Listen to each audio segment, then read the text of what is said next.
ભારતના ચૂંટણી પંચ દ્વારા આજરોજ એ લોકસભા ચૂંટણીની જાહેરાત કરવામાં આવેલ છે અને નવ સુરેન્દ્રનગર વિધાનસભા મતદાર વિભાગમાં જે ચૂંટણી એ આપણા ત્રીજા તબક્કામાં થનાર છે, જેની ચૂંટણીની નોટિસ બહાર પાડવાની તારીખ એ 12 એપ્રિલ રહેશે. મતદાનની તારીખ જે છે એ 7 મે રહેશે અને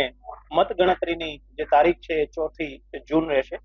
ખાસ કરીને આપણે ત્યાં 7 જે વિધાનસભા મતદાર વિભાગ છે એમાં સમાવિષ્ટ લગભગ 20 લાખ ઉપરના જે મતદારો છે એ આ પ્રક્રિયામાં ભાગ લેશે. લગભગ 2136 જેટલા મતદાન મથકો એના ઉપર આ ચૂંટણી કરવામાં આવશે. દરેક જે આપણા વિધાનસભા મત વિસ્તારો છે એમાં આદર્શ આચાર સંહિતાના અમલ માટેની પ્રક્રિયા આજ રોજ શરૂ થઈ ગયેલી છે અને એમાં દરેક મદદનીશ મતદાર નોંધણી અધિકારીની પણ આપણે નિમણૂક થઈ ગયેલી છે. એવી જ રીતે ખાસ કરીને ખર્ચ ઉપર દેખરેખ અને નિયંત્રણ માટે અને આચાર સંહિતાના અમલીકરણ માટે જે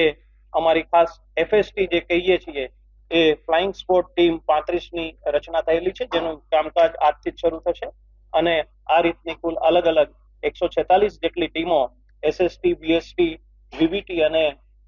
મોડલ કોડ ઓફ કન્ડક્ટ માટેની ટીમો એનો સમાવેશ થશે. ખાસ કરીને ઉમેદવારો દ્વારા જે છે એ પ્રચાર માધ્યમો ઉપર જે કંઈ પણ ન્યૂઝ પ્રસારિત કરવાના હશે એનું સર્ટિફિકેશન એમણે મેળવવાનું રહેશે. ચૂંટણી ખર્ચ માટે અલગ ખાતું પણ ખોલવાનું રહેશે અને ખાસ કરીને મતદારો અને જે ખાસ આપણા વિકલાંગ ઉમેદવારો માટેનું પણ જે હેલ્પલાઇન છે એના માટે ખાસ કરીને વોટર હેલ્પલાઇન અને કોઈ પણ એમને રજૂઆત કરવી હોય તો સી વિજિલ હેલ્પલાઇન અને પીડબ્લ્યુડી એપ, આ બધાનો ઉપયોગ કરી અને કોઈ પણ માહિતી અમારા સુધી પહોંચાડી શકશે. જિલ્લામાં